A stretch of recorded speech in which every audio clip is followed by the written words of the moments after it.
Hello and welcome to the Vobes show. Wait a minute, I'm not in the studio. No, I'm not in the studio. I'm in my front room. Really, that's it. I'm in my front room today, and I just thought I'd take it easy. I've had a cold recently. I didn't want to stand up in a cold room. I haven't lit the fire next to me, so I apologise for that. Just getting myself comfy here. So I just thought I'd do the show from the front room. My computer to talk to you is over here, so you'll see me coming over here, which is what I'm doing already, just to make sure that everybody's okay. Now, first thing is, can you see me all right? Second thing is, can you hear me all right? Once we've got that established, we can carry on. If you're watching on the YouTube, of course, this is pre-record. No, this is a rerun. And it's actually on Facebook Live at 8 o'clock on Monday, Wednesdays and Fridays. It's Wednesday though, isn't it? The 6th of February 2019. So here we are. It's lovely to see you. I can see that a number of you have already arrived. Anne Osborne seems to be the first on my list to have clicked in. Hello Anne, lovely to see you. Claire Leach, Andy Joy, Paul Watts, lovely to see you. Daniel is there, and Steve Blakey, Dean Cooper, Wendy Wakelin. Let's just scroll down a few more. Judith Oakley, Terence Dacum, hello to you. Very nice. Let me just Mark Selwood and Evans, good evening. Everyone's saying hello. I just want to make sure you can hear me. I can see you, says Daniel. Marvellous, that's good. Shirley Ward, aye up. All good, can see you and hear you perfectly. Thank you, lovely Julia. Ta-da! Now, I have here a very nice mug of coffee with the Vobes Needs You logo on it, which I believe was sent in by Elaine Brazier. So thank you very much, Elaine. I'm still using it, which is great.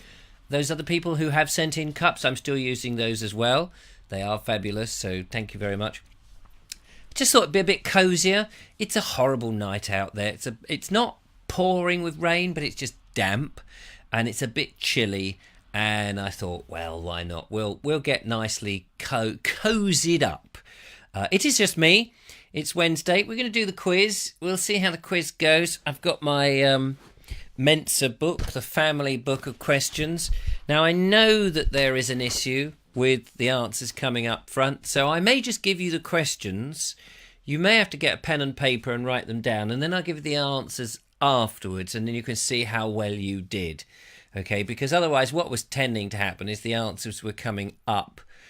Some people were getting them like magic before the question was even asked, and I gather that's to do with the fact that video is encoded at one rate and takes sometimes a bit of time to buffer up and get out back to you, whereas the chat facility that looks like it's in parallel actually runs slightly different. It's like a train running on tracks with a cyclist running beside.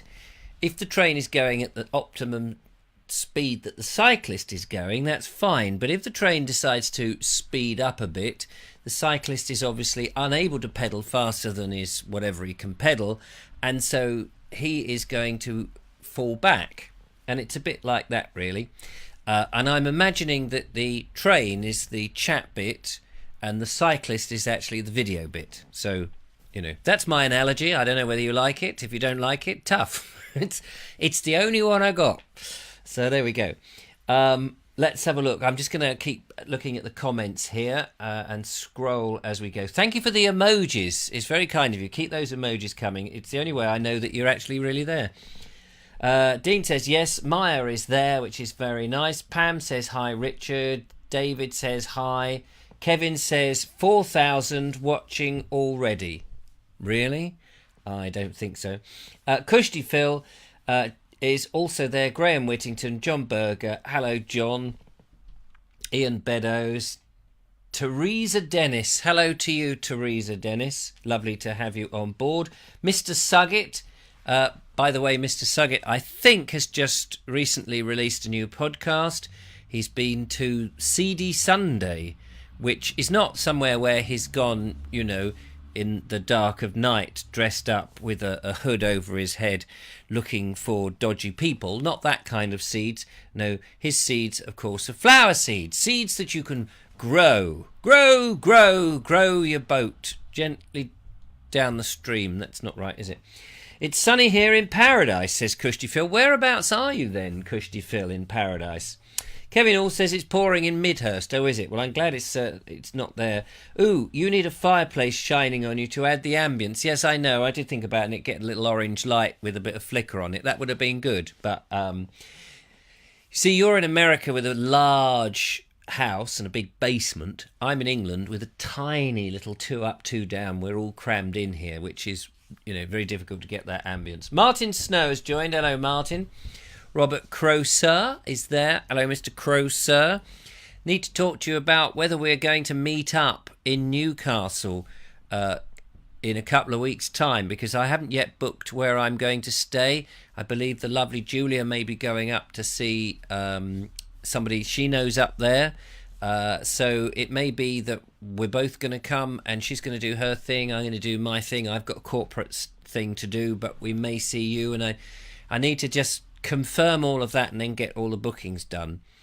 So I need to talk to Julia about that to make sure that, doubly sure that she's free to do that if she wants to do it. If not, then I've got to go and do my corporate stuff on my own. It's a hell of a long journey to Newcastle, so I'm not really looking forward to that at all. If Julia doesn't want to go, I may actually, I don't know what I'll do. I may go and see if I can stay over at Harriet's house, my friend Harriet, and break that journey up a bit. It's a sort of strange thing, but I don't want to do 6 hours in the car, especially if the weather is grim like it is at the moment. I don't like driving very long distances anymore. I used to, didn't mind it, but now, a couple of hours is fine, but really it just gets a bit boring. I almost wish I wasn't doing the job, really, but it would be nice to see you, Robert. Nigel Sadler is out there. Simon Brown, hello to you. Simon Brown, are you back in the country, or are you still gallivanting around the world? I've never known anybody who gallivants around the world more than Simon and Sharon Brown. I don't know how they make their money, but they must have got stack loads of it, because they're continually... I never see him working. He's always gallivanting around the world. And the pictures are marvellous, and we love looking at them. I just wish I was joining you and getting lots of videos of all these interesting places. That's what I'm seething with jealousy. That's what it is. I'm seething with jealousy. But hey-ho, good luck to you. And it's lovely. Thank you for posting all the pictures in the group. It's great fun. We love it. Mark Selwood says, what numbers are expected to the group walk in a few weeks' time? No idea. We never really know how many. We've only done 2. And just so you know, for those of you who are thinking of coming to the Bald Explorer Walk, it's going to be in St Leonard's. Now, I think there is an announcement. You have to go on the group and look at the announcements. And I think it's in, what is it called? North Hole or Roost Hole or something. It's a weird name for something. It's a car park. I guess Matthew Holdsworth has been making sure it's all there. And it's a car park. We're all going to meet up at a specific time. Don't know what time it is. It'll be on the Saturday the 23rd, I think it is. And then we're going to meet up. We're going to have a stroll around. We need to work out the route, but we'll probably stick to the main routes because it can be muddy. Have a little walk round and get some exercises, have a cup of tea and a bit of a natter, take some pictures, catch up with all the news, whatever news there is, and then be on our way again. I guess that's what it is. The idea is to bring your own lunch, bring your own thermos flasks with some sort of drink, and we'll just have a jolly old walk. I think that's really all we want to do. We're not going to go to the pub and make people spend money. That's not what it's about. So... but thank you for that. That's a good question. Ian Beddoe says, do you still do the spring show at the NEC? No, I don't. That was the photography show. I don't know whether that's still going anymore, actually, but I must have stopped doing that 10 years ago. Must have been. Yeah, that was. I used to do, for those of you who are wondering what the hell I'm talking about, used to do a show, which was a photography show at the NEC, and I was a performer dressed up. And I usually had somebody with me. My friend Nigel came one time, a lady called Mary Claire came another time, somebody called Micah joined me. In fact, my ex-wife Dawn joined me. We would dress up as comedy characters and wander around in character at this exhibition for 4 days, and each day would be different characters. Sometimes I think we would be 2 different characters within the day. So we had to come up with 8 different characters, 8 different costumes, wander about. And I remember some of them was like chimney sweeps and escaped convicts, all sorts of weird things. We were Robin Hood and Maid Marian, things like that, silly characters. The idea was, we were glorified models, really. Yeah, I know. I'm not really model material. I know that, but the idea was that people are buying and testing cameras, and a lot of these stands, like the Nikon stand, the Canon stand, would have their latest cameras with these big long zoom lenses on, and they would want things to take photographs and for people to try them out. And so we would be wandering around as comedy characters. There were other things going on as well, and so they could zoom in and use us, and we would go up and talk to people and have our photograph taken. There were lots of stands with a lot of new digital stuff when we were doing it, because I did it for about 10 years, about 10 years ago, and that's when all this sort of new digital stuff was coming in and people were trying it all out. But I don't know if the show still exists. So, but thank you for the question. That's a very good question. What else have we got here? Daniel says, Richard, you could get the train to Newcastle. There's a train station just down the road. There's a train from where, though, and how easy is it to go to Newcastle by train? Not easy for me, because you've got your camera equipment. Now, I use my pro camera equipment, which is much larger and heavier. Then there's your overnight. We've got at least 2 nights. And I don't really want to sit on a train, because sometimes they can be very overcrowded. Sometimes you can't get a chair to sit on and you're standing up. I try and read, but then there's people who they're on their phones. There's people who are, a bit fat and you're squeezed into the seat. There's kids on the train. There's babies making noises, and it's like enough to give you headaches. So, yeah, and it's very, very expensive on the trains. Especially to Newcastle. So I do take your point, but and then there's all the changing. I don't know how many changes you'd have to do, but you've got to get up to London, which from Worthing is not so bad. But then on London, you've got to get on the underground. You get on the underground to another station, and that is just a headache. That is just a headache. And then find King's Cross or whatever it is. You weave over to King's Cross, and then you get up. And I've done that in the past. It's just horrendous. There's just too many people, and I don't like too many people. Dawn was with you when we went up one year, says Ian. Yes, that's right. Dawn was. I can't remember can you remember the characters we did? We did all sorts of stuff. Chris Puller is there. Hello, Chris. How are you? Nice to see you. George Timperley has joined. Hello, George. Glad you like the viaduct video. I did put a link to my earlier viaduct video. I don't know if you saw that one. That one I did more about the history and about the River Ouse. Very nice thing. Fiona says, go first class. Oh, yes, thanks. Yeah. It's a question of pay. It's a question of, the client will only pay so much. There's not that much money in it. So the lovely Julia says, I sure as heck won't be going if it's by train. That's long enough. It's long enough by car. Exactly. I wouldn't drag Julia up by train. Just the thought of it would be awful. The thing about the car, I'm going to need the car at the other end. That's the thing. It's not like you just get to the train station the other end. I've got to go and visit clients. That's the thing. In and around Newcastle. So I'm going to need the car at the other end of the journey. So the train is irrelevant, really. And also, car gives you so much more freedom. Julia says, flight from Shoreham to Newcastle. Yeah, right. That would be nice. You could always come via Manchester, says Ian. Oh, there we are. There's another choice. I could stop off at Manchester. I wonder how many miles Manchester is from Worthing on a direct route. Daniel says, rather than getting the train, you could always fly. Go to Gatwick. Oh, my God. Fly internally in this country to something like that. When we made Snug and Cozy back in the old days in 96 and 97, when we filmed that, it wasn't so bad, but there wasn't so many terrorist attacks as there wasn't so many security systems. You could take bottles of juice or something on an aeroplane. Now you're not really allowed to breathe on the aeroplanes, and you're not allowed to be fed, or you have to pay. You're not allowed to use the toilet unless you pay. I think that, next they ask you to flap your hands and help fly the aeroplane. It wouldn't surprise me. No, I think going via Gatwick to go internally would just take it's 2 hours to go through. It'd take me an hour to get to Gatwick, then 2 hours before you can get on the plane.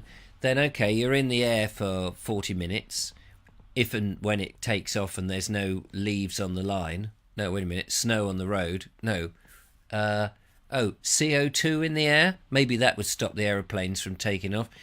And then it lands, and then you've got to retrieve your luggage and all of that business, so that's another hour or so on the other end. You probably, by the time you've done all that, you could have driven it up by car and at a reasonable time. So, yeah. Linda Kane is there. Evening all. Late back from work. Hello, Linda. Lovely to see you. Thank you very much for the books, by the way. Very kind. And Elaine Brazier, if you're watching, thank you also for the books. It's very nice. Manchester is roughly 400 miles. Thank you, Dean, from Worthing. So I don't know what that equates to. It's probably 4 hours, something like that. Is it 5 hours to Manchester, probably? Matthew Holdsworth is there. Hello, Matthew. Lovely to see you. So that's nice. Let's see how we're doing. You're talking yourself out of it, Richard. I'm not talking. No, I'll go up. I have to do it. I mean, I've done it before. A couple of times. I've been up there, I think. Stayed in crappy hotels. Didn't really enjoy it. I had no... when you're going up on a corporate thing... You don't understand if you're not one of these people who do these sort of corporate things where you're working for yourself. You don't really know the clients. They have their own agenda, so you're very much the hired help. You drive up there. They're all very nice, but you're not going to be hanging out with them. And you go up there. You do the job, you sit in a hotel, you don't know the area. Usually I have to get cheapish hotels, so there's nothing to do. You're sitting there in the evening, maybe with a book because you're just knackered from all that driving. And then you get up the next day, you go and video these clients who are, talking about whatever they're talking about. And you video those it's easy enough work and it's okay. It's not that I hate the work. It's not like going on holiday. It's not like having a lovely time. But to see Robert Crozer, it would be great. A lot of it's down to how much time Julia has got, because if she can come, then you've got someone to talk to in the car, which is nice. You can stop and it's all fun. We can. I know she's going to stay overnight with her friend. But if we stay extra couple of nights, I can get a nice Airbnb. So that we can have, one of these places. A bit like the one that Mark English and I stayed at. We both have our own separate lovely rooms. You have a communal room. If you get bored with each other, you can bog off into your room. Usually in a nice bit of countryside. All of that will make it lovely, and make a couple of videos. And then do the work as a sideline. That's all great. So please don't think that I'm... It's just when it's just work, you just kind of go, oh, I've got to do this. You put your head down, you go there, you do it. It's about making money. That's all it is. That's what it is. Thank you for I'm just seeing the emojis coming up, so that's very nice. Thank you. Matthew Holdsworth says Manchester is about 4.5 hours from his. Yeah, oh, right, okay, so another hour from mine then. George Timpley says, I did watch the video to drive to... that jumped. I did watch that video on the It was great, he says with an extra E. George, your spelling is atrocious. My spelling is not great, but your spelling is atrocious. And your punctuation is non-existent. And you're an intelligent bloke. You're an intelligent guy. You know stuff. So you want to pay attention to your spelling and your punctuation, because people will make judgments on you based on very simple things like that. I know it's not fair. I know it shouldn't happen, but they do. So just try and just try and do that, because you are a very clever young man and you will go places. You're making videos. You're only, 13, 14, and you have a lot of knowledge about stuff. Look at other people of your age, and you are leaps ahead of them. So take advantage of that, because you're a clever chap. Just try and be a bit more clued up on how you present yourself on the page or on the electronic page, because it really will make a difference. People will make judgments about you before they know you, and if you can write a sentence that doesn't have too many grammatical errors and too many obvious spelling mistakes, you're going to be great. I'm not getting at you at all. I'm just saying, you're a clever bloke. You want to take advantage of that. Robert Crosser says, went to Butlins Bognor by coach. Took 6 hours with comfort stops. Yeah. So you needed them, didn't you? I used to work at Butlins in Bognor 1 year. One spring holiday. I wanted to be a redcoat. I thought that was the way to get into being an entertainer. I can't remember how old I was. 20, maybe. Couldn't get in as a redcoat. All those positions had already gone. So I went in to become a barman. Oh, God, I hated it. I hated it. It was very much like a prisoner of war camp, I thought. And anyway, whenever the bar opened, I can't remember the times, but whatever, 11:30 in the morning and then 6:30 in the evening, whatever times the bar would open, it would be this massive long bar. We're talking about in the, I guess, the 80s, early 80s, late 70s, early 80s, whatever it was. Huge bar, one end of a room, and right up this huge room at the other end, the doors would open. And these guys who were from up north, a lot of them, who'd come to Bognor, who would all be wanting their bitters and their rum and blacks and whatever it was, bitter shandy. You can have a bit of shandy if you like. The doors would open and we would watch them. We were standing behind the bar and we would watch like swarming elephants, and mostly blokes would be coming just as soon as the bar time was open. They would just come in like 100 of them across this room. And it was scary. And then it would be like, and they'd all be having the money in their hands, £5 notes or whatever, and they'd be waving it, going, "Here, mate, I want this and that, and I want a shandy and coke, and a this and doodah, and a blibli." I can't remember, something brown, a brown and ale, or whatever it was. I was rubbish at that, ladies and gentlemen. Let me tell you, I was absolute rubbish. And they had a little children's cocktail bar, not with alcohol, obviously, but slush puppies and that sort of thing.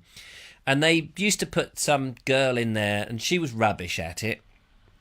So I said, any chance I could run that? And I was brilliant at that because, I had an affinity with children, and they could see that I was good at that. So that's what I did. I didn't want to get involved in all these bloody northern hooligans who came down with their shaven heads and things.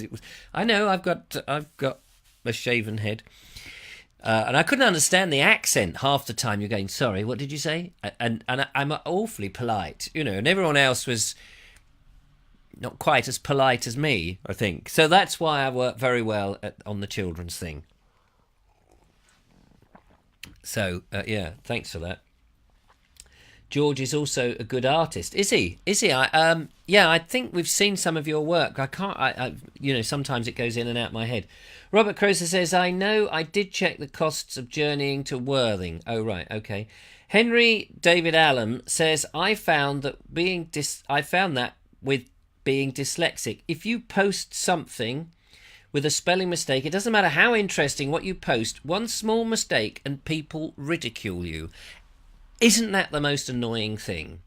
It's almost as if what you have said, the content, which is what you're, posting about, has been completely taken away. I get it. Do you know how many people will comment on all the videos that I've made in Shrewsbury? And I'll do whatever it is in Shrewsbury, and the thing they always say is, it's Shrewsbury, not Shrewsbury. I had one today.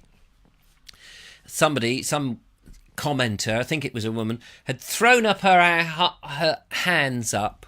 I think she had a little emoji with a similar sort of thing, or red-faced anger thing, saying, "Oh, why is it people always say pronounce Shrewsbury with an O when there's the letter isn't in it?" And of course they're talking about the spelling of it as Shrewsbury. And I just answer the same. It's the same thing. These people are ignorant. That's the problem. Yes, the spelling is Shrewbury. It is spelt Shrewsbury, but the word is derived from as I said in my reply today, people use an O and go Shrewsbury because the recently spelt word for the town is the town is much older than the recently spelt word, meaning that the pronunciations have been going on for generations. It's only recently that they've kind of agreed how it, when I say recently, in the last 300 years. But Shrewsbury is derived from something like Shrubblesbury or something, or Shrubblesbury, some unpronounceable word, like many places. And people have carried on pronouncing that, and people have tried to standardise the spelling, but the pronunciation is slightly different. And of course other people will go, but the football team, the football team, they're the Shrews, aren't they? They're the Shrews, so obviously it's Shrewsbury. No, the name has nothing to do with the mammal. But people are ignorant. People are ignorant. And that's the annoying thing, though. They miss what I was trying to say about the place in the video, because they centre on one little tiny grammatical thing. And it happens in all my videos. I'm sure it happens with you, Henry, with other things. You make one little slip up, and that's the thing they want to tell you. Oh, they're so smart, these people. They're so clever, aren't they? They've spotted that you've put an A instead of an O, or an E instead of... And it's like, yeah, But it's a sad reality that we all have to sort of try and pay attention to as much as we can. George says, "Okay, Richard, I'll try and improve my English." You should do. I mean, you really should. I know it's annoying. I know it's difficult, but it will just... People would take you so much more seriously. It's not fair, but that's the case. It depends which side of the River Severn you're on and how to pronounce Shrewsbury. Oh, there you go. Thanks, Henry. Yeah, I guess... It's a very difficult one to say which side the river you're on, isn't it? Because the river is a horseshoe shape. And my friend Harriet I would always chide her a little and say, but because she would live near the Abbey, you see, she lived near the Abbey. And I said, well, you're in the suburbs. She said, I'm not in the suburbs. I'm near the Abbey. I said, yes, but you're not. You're the wrong side of the river. Oh, she didn't like that. I would get a slap wrist for that one. Nikki Jess has joined. Hello, Nikki. Kevin All says, could it be new and not know? Could it be new and not know? Not quite sure. Oh, that's to Robert, beg your pardon. Mark Selwood says, I type on this thing, post it, then it scrolls up. I miss out a word often. Yeah, I mean, when you're typing in the chat, obviously you're typing quickly because you're trying to get your messages out. And we all make mistakes like that. My keyboard is not that great, says Dean. That's true. Daniel says, I put a video on YouTube and it's already got 65. Presumably that's hits. I'll have to scroll down to see what the next bit views. Well done. Well done. Judith Oakley says, bad spelling, punctuation, grammar annoy me, but sometimes it's a typo caused by mistyping or autocorrect. Yes. I mean, that's the thing, isn't it? Try not to let it annoy you. It's only... and I'm one of those who also get annoyed by bad spelling and stuff, although I do it a lot. Matthew, very often in the mornings when I've uploaded my videos, will say, Richard, I don't think you mean that. And then he'll point out that my mistake, and I'll go, oh yeah, because I'm loading it up at between 6 and 7 in the morning. I may not be fully awake. I may be actually composing the description at that time as well. And Matthew will proofread it and say, I think you've missed out a letter here, or a word here, or you've put too many letters on the end of that, which I, very pleased that he does do that, of course, because otherwise I look an idiot. But it's only, again, within the last few hundred years that we've even been bothering about standardising the spellings of words. When you look at all those old texts and things, people would write however they wanted to, if a way, phonetically, or however they did. And people, I guess, must have just understood. We've all become a bit pedant now, and we're all trying to show our sophistication by pulling people up and getting a bit annoyed when people make mistakes. Because very often, isn't it true? Very often we know what they mean. Does it really matter that they've spelt it a different way?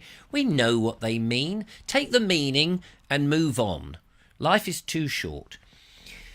He's swallowed a dictionary tonight, says Robert Croser, has he?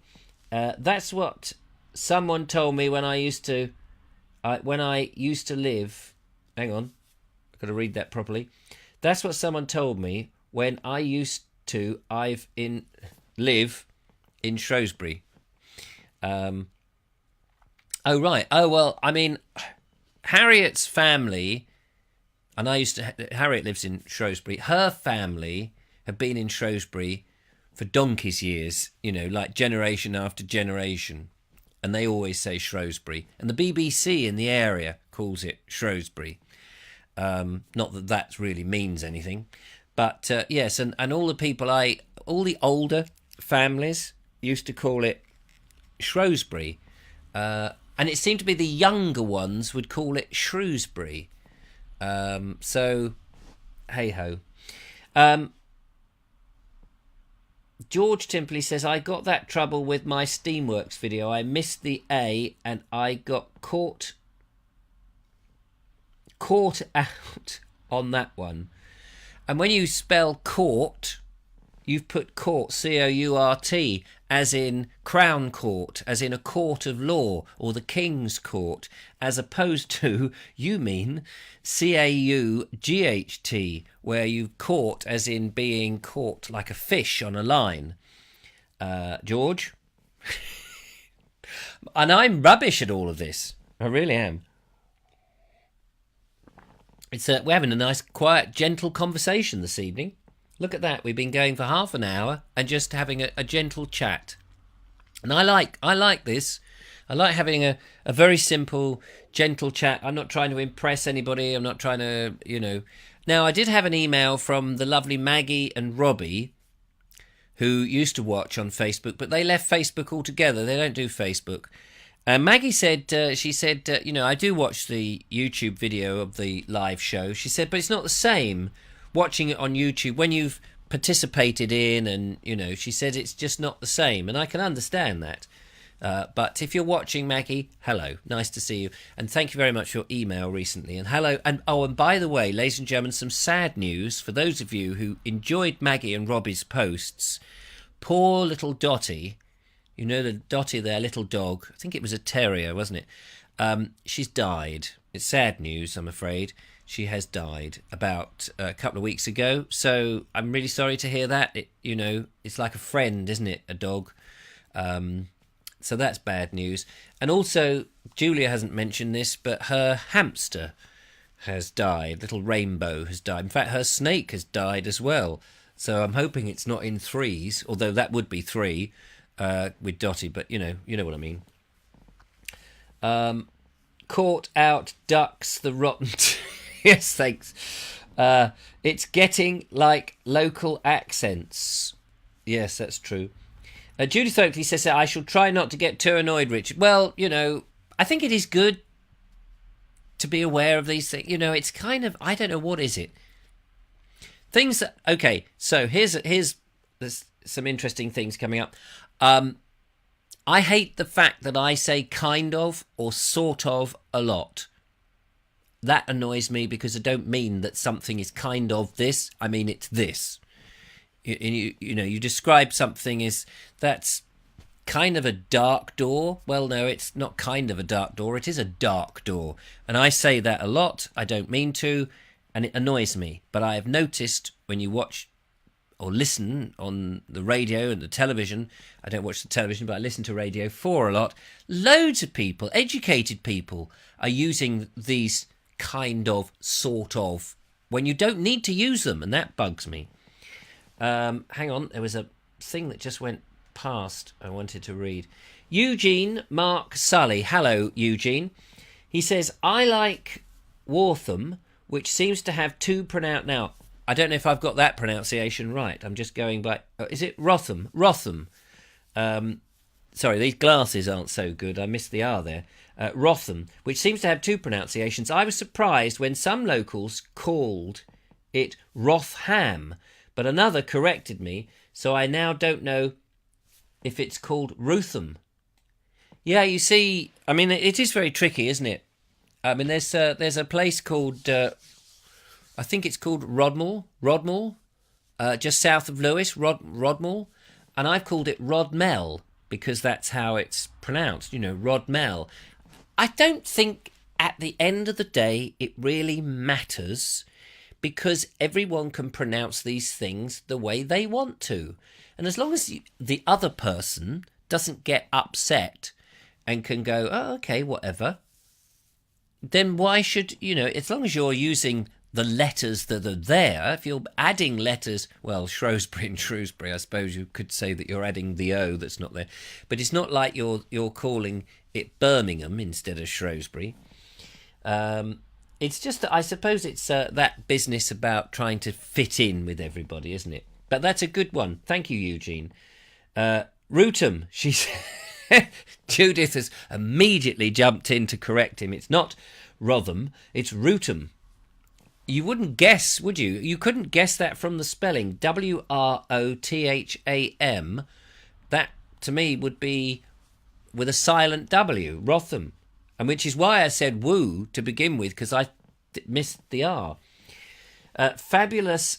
How are Maggie and Robbie? They seem to be, well, from the email, I think there's some photographs coming for the next gallery show, which I don't think the gallery show, well, I don't know when the gallery show's coming in, because this week it's just been a bit busy to get out and film. Both my pet losses were old age and partially expected, says Julia, to clarify that. Yeah, they weren't unexpected. And I think Dottie also died of old age. And that, of course, is the best... for anything, isn't it? And as long as they're not in pain and they just curl up and that's it, then, that will be great. Daniel says, I comment on your video every day, first comment. Yes. Now, it's interesting you should raise that because I have to say, I want to put this tactfully. I find it annoying when people, it's absolutely, let me start that again. It's absolutely lovely that people comment on my videos, but I find it annoying that people make a point of trying to be the first because that becomes a game. And that's not why I put videos up, so that it's a game for somebody else to be the first, because actually then what they comment is not really relevant. It's not actually about, lots of people will just say, awesome, great, fantastic. And that's like, yeah, thanks, okay, that's nice of you, but it doesn't really, it's so much nicer if there's something in the video that they can mention that they liked or they didn't like, or that they have an extra bit of information about, like actually you got it wrong about the million bricks on the viaduct, it was 10 million bricks or 9 million bricks, or it wasn't this railway, it was this railway, or I love that particular the area that you went to, or I've been there once before and it was lovely. And so what tends to happen is people then rush to get to those videos on YouTube, and they've made a comment before they've watched the videos. So now what I'm doing is I'm the first one to comment. So although, Daniel, you think you're being clever by getting there before everybody else, I'm actually there before you, and I'm doing the first comment. And I've decided to do that because there's a number of people who try to do that. Why does it annoy me? I don't know why it annoys me. I think the first comments would be nice if they were about the video, because I take a lot of time and effort to make those videos, and I do it every day. It takes a long time to edit them. It takes more time to go out and shoot them. Some of them have been thought about, scripted and stuff. And then just to have the same comment every video, awesome, great, whatever, it's like, it doesn't mean anything to me. And it would be much more, I would appreciate it much more if people like yourself, Daniel, who is a good bloke, and I appreciate the fact that you watch them and you like them, just if there was something about the video that you told me that you like, rather than, because they can't, I know that not all my videos are good. Not all of them are great. Some of them are not as good as others. And when every video is awesome, then it just doesn't tell me that, which ones are appreciated more than others. It's nuance. It's nuance. That's what I like. I'm not having a go at you. I know it sounds like I am. I just got that up, but it does annoy me when people just go straight in, because I know they haven't even watched the video and they've said it's great. I can understand a post of grammar, but yeah, I can understand a post. The grammar doesn't bother me. Good for you, Kushti. Well, we'll have to help George with his writing. Well done, Dean. That's what parents do. Linda Kane, what about so? Oh yes, starting sentences with so. Now, that's fine if you've made a statement and you've talked about this is in this situation and blah, blah, blah, blah, blah, so that this happened. But on Radio 4, they'll talk to people and they'll ask them a question, the presenters, and they'll say, so tell me, so I'm doing it now.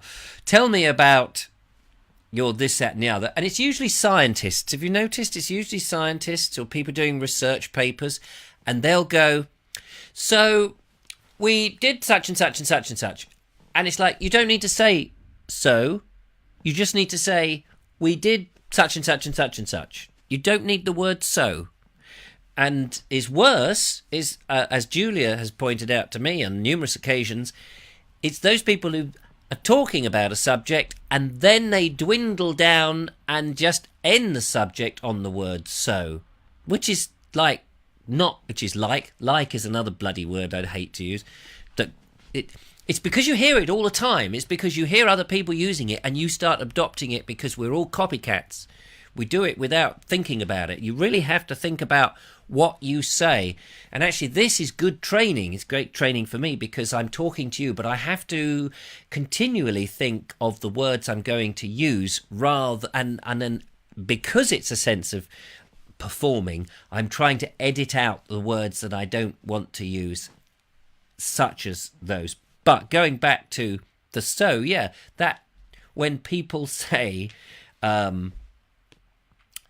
we went to the town and we bought some fish and chips and we went on the pier and we did this and we did that and it was great. So what? So what? So what happened? Well, we went to the beach and we did a bit of fishing off the side and we had a lovely day. So what? What do you mean so? Well, you said we had a lovely day. So finish the sentence. Oh, that was the sentence. No, because you put the word so in. That bugs me. Tomorrow's video is rubbish. Yes, it is actually. Ian, you're very perceptive. You must have seen an advanced version of it. I can tell you that today I was filming tomorrow's video, and I was going to film in here the tale of the horrendous whipping of Jean Hamilton, which is another story from my book Tales of Old Sussex. And I got everything set up to film this, and outside, council turns up. The bloke with a very noisy angle grinder started to do it. And I was infuriated. I didn't realise how much noise until I heard it back. I was going, oh no, this is a nightmare. And they were going, I could see that they were going to be there for the duration. And I thought, sod this for a bowl of china, I thought. So, and now I'm using so in the right way.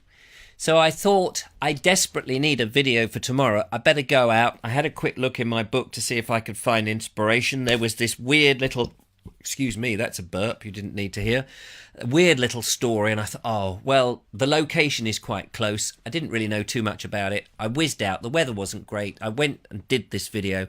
It's not the greatest. I was under stress. And so you're quite right, Ian. Tomorrow's show is rubbish. Julia says, I find it annoying when so is left hanging in the end of a sentence. Exactly, that's just what I was saying. Has anyone got any other words other than awesome or amazing? There's a dictionary, Daniel, full of words. The internet is full of interesting synonyms and words that are like, or it's not those words that count. Don't write those words. Tell me about something in the video you like. George is brilliant.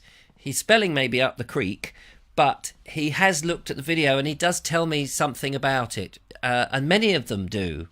See what other people write, Daniel. Watch what other people do and emulate, copy what they do. Not copy what they, not word for word copy, but do that same type of thing. Andy Joy, so what you're saying is, don't use so. I'm not saying you can't do any of these things. I find it so annoying when a sentence is ended with so, says Julia again. Yes, I know, Julia, you've said that. June Anne Marie has joined. Hello. Excellent. That is what word I'm going to use. But only use it, Daniel, if you really think it's excellent. Don't use it if it's just not, if it's okay. If it's just okay, then say, it was an okay video. I enjoyed it. Just tell me you enjoyed it. That's all. May I ask where you got your old storybook? Can't find any trace of it online. Yes, Linda, you can ask that, of course. And to be honest, the real answer is I can't remember. Maybe I got it in Badger Books. It's been one of the, I've got loads of books. You can't see them all in the setup here, but there's a few there, and then I've got bookshelf over there. And I love books, and I collect books and old books when I can afford them. Badger Books is a brilliant bookshop in Worthing. Some of their older books are a bit expensive, but then they have to make a living. These books are not books that you can get. And I don't know, it must have been about 10 years ago. No idea, really. Here's a book you don't... This is a nice old book called The Bloody Assize by Sir Edward Parry, right? This was, that can't be right, 6 shillings. No, that can't be right. Anyway, it's got it's got mould on the thing. It's about Judge Jeffreys, and it's The Bloody Assize by His Honour Sir Edward Parry. And then it's got here MCM XX1X. What is that? Can somebody tell me what that is? MCM XX1X. So that's 1924. I'm guessing that means that's 1924.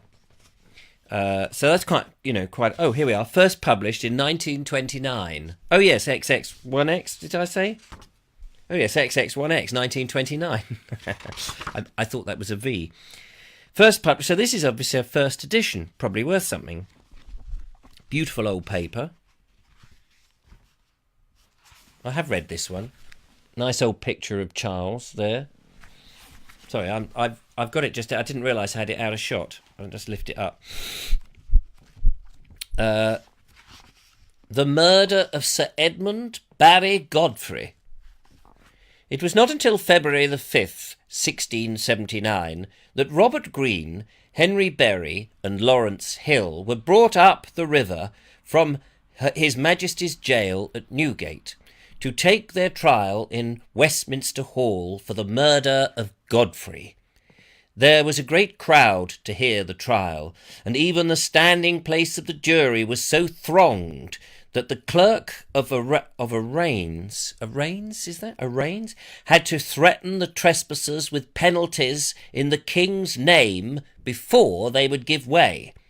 The literature about the mystery of the murder of this unfortunate magistrate fills many shelves, but when you have once satisfied yourself that the poor man was murdered, and of that the medical and circumstantial evidence is convincing, then the story of the murder is plain sailing at most foul.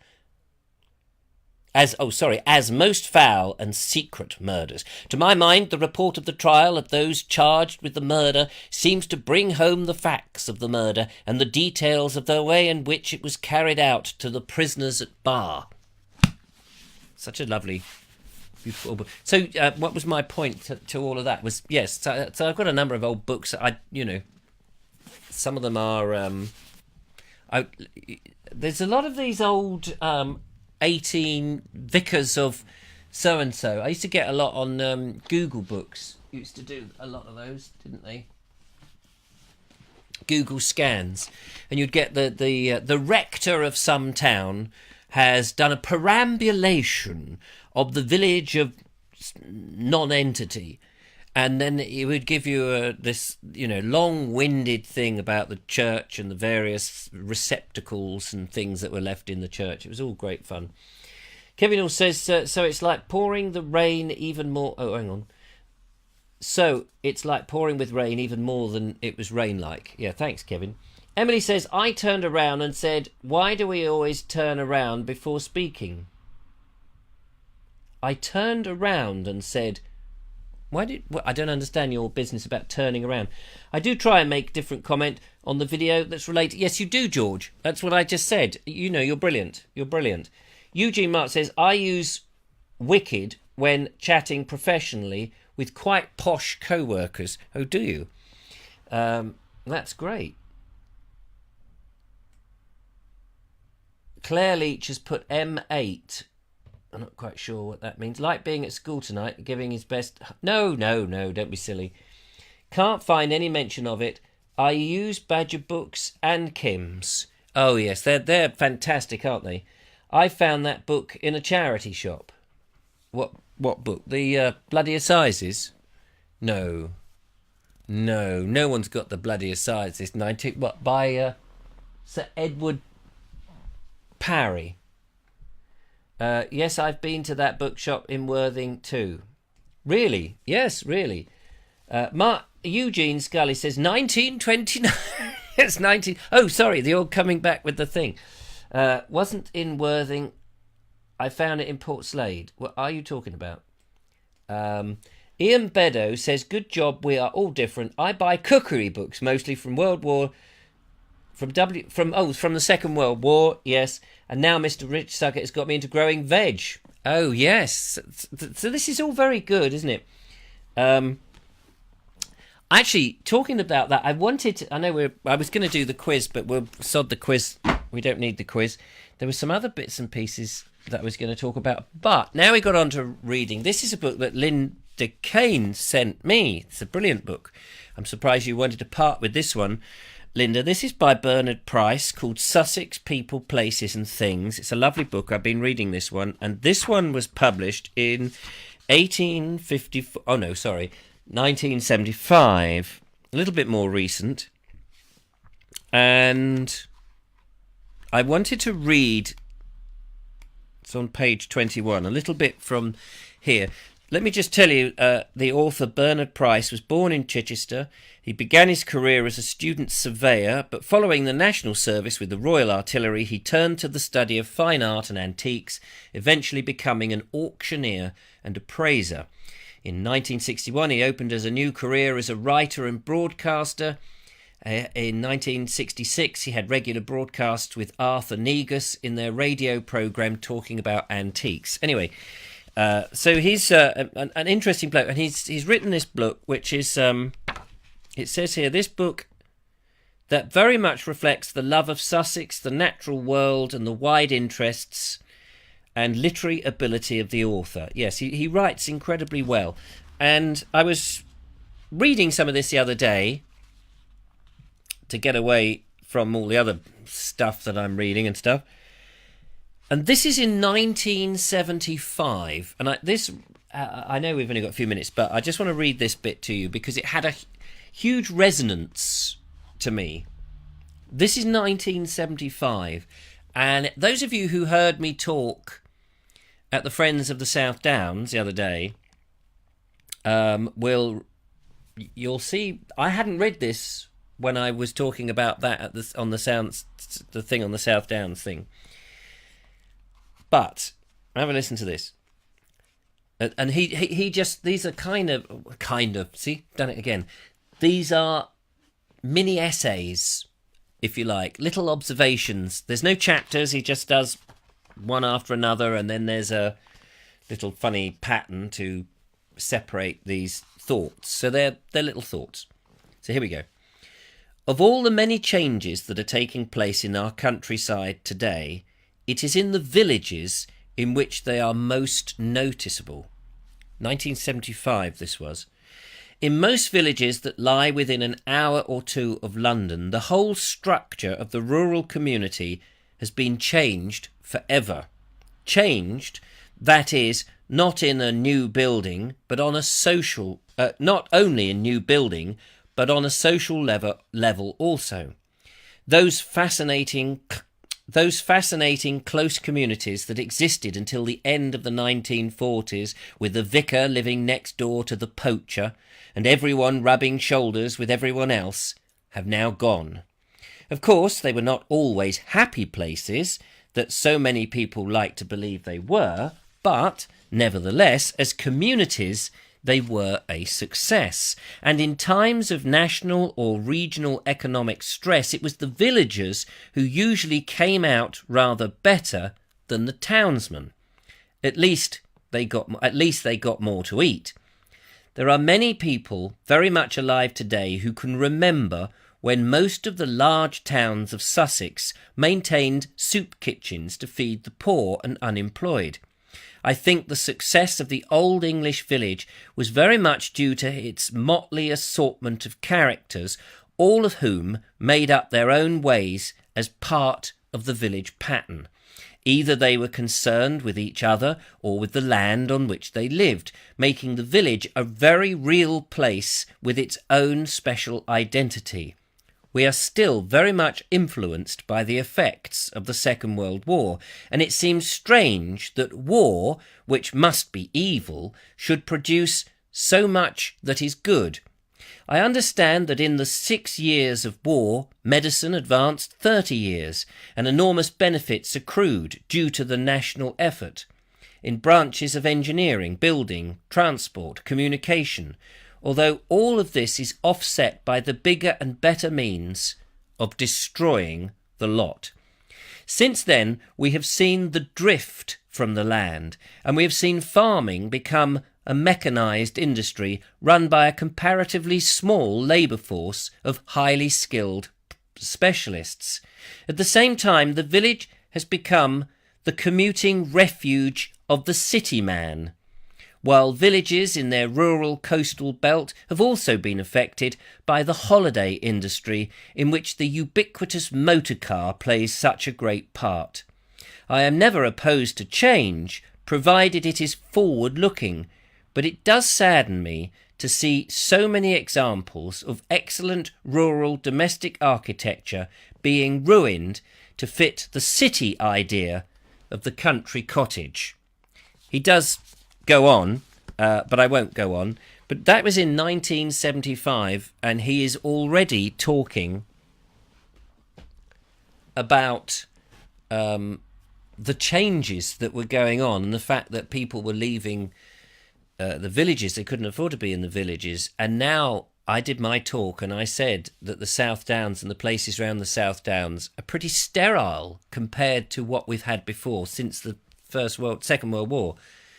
And you go in these wonderful villages and they look very chocolate box, but there's no heart, is there? As he said, the vicar living next to the poacher and all these sort of reprobates and these characters, these interesting people.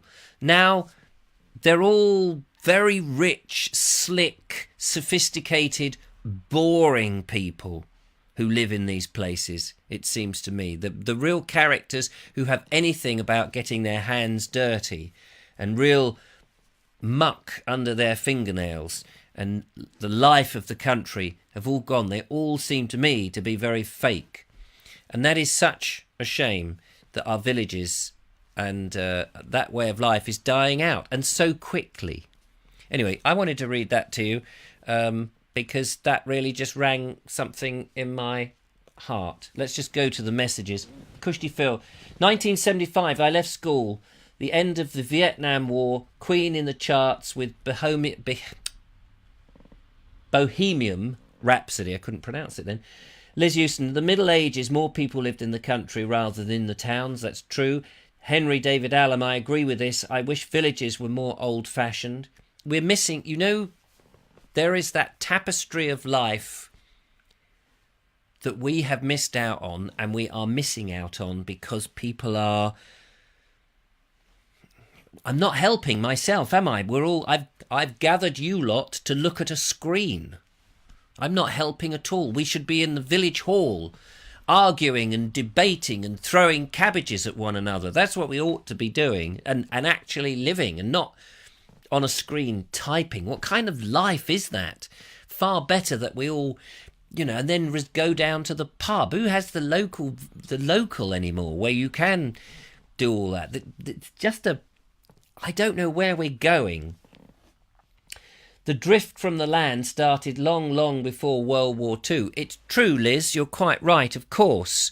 You go back into the 18th century, we had the enclosures going on, people thrown off the land. We had improvements. It's absolutely true. But it was a much slower process. There were people in Petworth. Lord Egremont was one of the sponsors of shipping people out to Canada because they were unemployed. They had no work in the country. They couldn't go to town. They were so poor. So they were shipped out to Canada. They had to make their way down to Portsmouth. They got on a ship at Portsmouth. They went over to Canada and they were given land and they started a new life. It's quite incredible. Many of them suffered terribly on that journey there. Many of them died, but many of them did get out to these places. And they were able to grow. Conditions were very different. It was a bit of a shock. But you're quite right. Yes, people were making that. But since the war, I think the rate, for me, it is that rate of change that has happened within decades and not lifetimes. That's the thing. Over lifetimes, there was change. Now it's decades, and it almost seems the changes are so dramatic year on year. That's, it doesn't seem a natural process for a human to take. Claire Leach says, Dan Cruikshank did this talk on how he had in the Spitalfields since 1977. It used to have a fruit market and the character and a history everywhere, but now it's changed so much. Loads of high-rise buildings and luxury apartments. Yes, that's Claire Leach. Ian says, have you seen the price of cabbages? Exactly. Go and find a field and pull them up yourself. Throw cabbages at Richard, says Andy Joy. Yeah, thanks. Too many machines taken over the country. All holiday cottages now. These are the comments that are coming back. I agree with this. I wish, yes, the drift holiday, yeah, in the Middle Ages, more people lived in the country rather than the towns. Yes, the Mercer book. What are you saying, Richard? Yes, the Mercer book. Couldn't believe it. I have the bloody assizes. Oh, you've got the Mercer book. Petworth Immigration. I had family. Oh, there we go. The Petworth Immigration. That's right, Linda. That's exactly what it was. Andy Dalgleish says Grassington in Yorkshire is a market town, not a village. But what a vibrant community. Great place, well worth a visit. Yes, I imagine that up north there is still a little bit. I mean, the southeast has become the land of elites and the well-to-do and the very rich. When I was out talking, sorry, I don't mean to go on over time, but when I did the video with Richard Verrill, and Richard Verrill was the chap who took me around his coppice woodland. I don't know if you remember that. He also took me around the ploughing fields. And we did another one with Richard, which temporarily escapes me. Anyway, very nice chap. But he was telling me, as we went round the church at West Grinstead. And it was at the church at West Grinstead. Hang on, I need to... Sorry, been talking too long. When we went round the church at West Grinstead, it was on, I forget whose estate... But out the back, on the other side of the Ada, was a lot of houses. Not a lot of houses. I mean, there were 3 houses, if I remember right, timber-framed houses.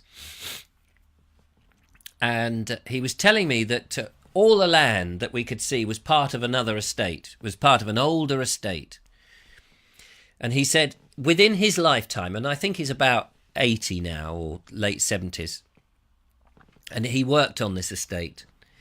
And he said, it's been cut up and there's somebody there who's a millionaire and he lives in that lovely timber-framed house and he's got this little square, a bit of land with his motorised lawnmower and his big 4x4. And he goes off to wherever he goes off and he comes back and, is in this 5-bedroomed timber-framed house in the middle of the country with...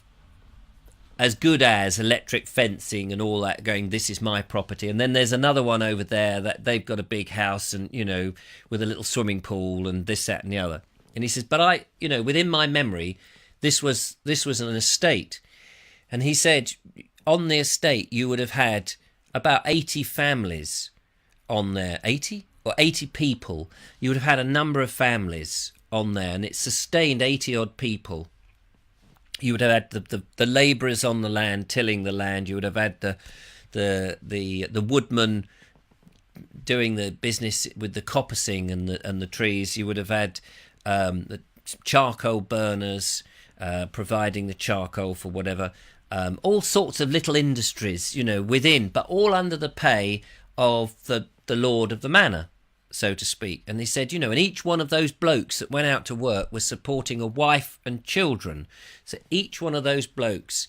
So if there were 20 blokes working, there were 20 other families. So, 80 odd people or whatever it was.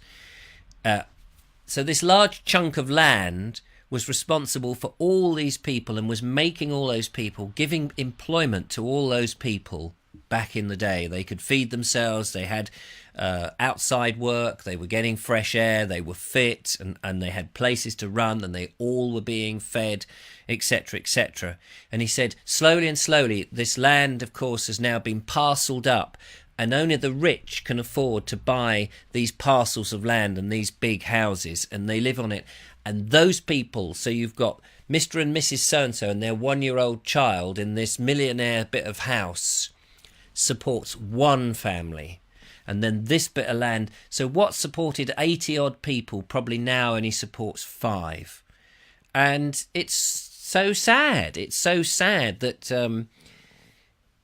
you know, that old system that people will go, yeah, but why has he got so much money, the lord of the manor? But it's like, well, actually, he is employing and making sure, as a big family, that all these people are being looked after, and that they're all part of this cogwork. Cogwork? Don't know that that's a word. They're all part of this community that run an estate. And then once the estate is all parcelled up, those other people aren't, you know, he doesn't really know his neighbour very well now, because he goes up to London and swans about with the bankers and the others up there and comes back at the weekend or whatever it is, you know, and he's got this house. And no wonder the country is up the Swanee. Everything is going out and nobody knows each other, and the communities are all online and they're not face to face anymore, and people are depressed and people are stressed, and there's a lot of mental disorders. No wonder there's all of that. Anyway, let's not be depressed. The good news is we're coming to the end of the show. I've already overrun. My village still has a community feel. Thank goodness for that. You're up north, you see. I think you're hanging on to it. Graham Whittington, there's a Facebook page on the Petworth immigration. Yes, I think that's true. I mean, there's some books on that. Linda Kane has put some stuff up. Dean Colty. People, yep, got to work out how much cabbages are worth. Problem is, life has always been made. Yes, that's a very interesting point. Problem is, life has been made too easy nowadays. You wouldn't think that would be a problem. But I think that is the problem. And somebody had a go at me. I cannot believe it. In one of the shows, I was berating my son for having this thing called, what's it called? Alexa or Electra or something. And he's only got a bedroom and he's got a light bulb, and he can control this light bulb by talking to this thing. And I said I just thought that was sheer laziness, you know. But he's a young person. It's a gadget, you know. It's a phase. It's fine. But, I mean, there's a number of things with that whole thing. First, who's listening other than this machine and collecting this data? That's one worry that I would have. But the second is, it doesn't take that much effort to go and press a switch. But why should you when you can let something else do it? You know, we all have a remote control. Yes, we all have. And somebody berated me and said, yes, but what about you and your car? You've got a fob that does that. You could lock it by hand. Yes, it's true. Of course, I could do that. The trouble is they put these things in your hand and you're always going to take the route of the most least resistance, aren't you? It goes without saying. But there comes a point, there really must come a point, when you take away life's labours, and what have you got left?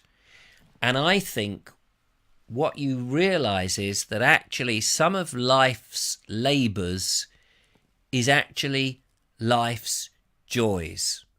That when you take away of those chores, you're actually taking away life itself. And I'm going to leave you with that thought on today's show. Thank you so much for watching. I didn't particularly intend it to be in any way philosophical like that, but there we are. When you take away life's chores, I think you take away life's joys. So, there you go. On that note, I'm going to go out into the cold and chop some wood, and I'm going to feel very good about it. Thank you so much for watching. Back on Friday, probably. Don't know where I'll be. Probably back in the other room in the cold and what have you. I hope you've enjoyed it. It's been great to have company, even if you are in different parts of the world. Take care, one and all. Thank you so much. I will bid you good night. Paul Watts says, my Alexa said, I don't know that. Alexa, play Bald Explorer videos. All of them now for the rest of time. Whilst you're busy with those, I'll say good night. Take care, one and all. Have fun. Until we meet again, ta-ta and bye for now.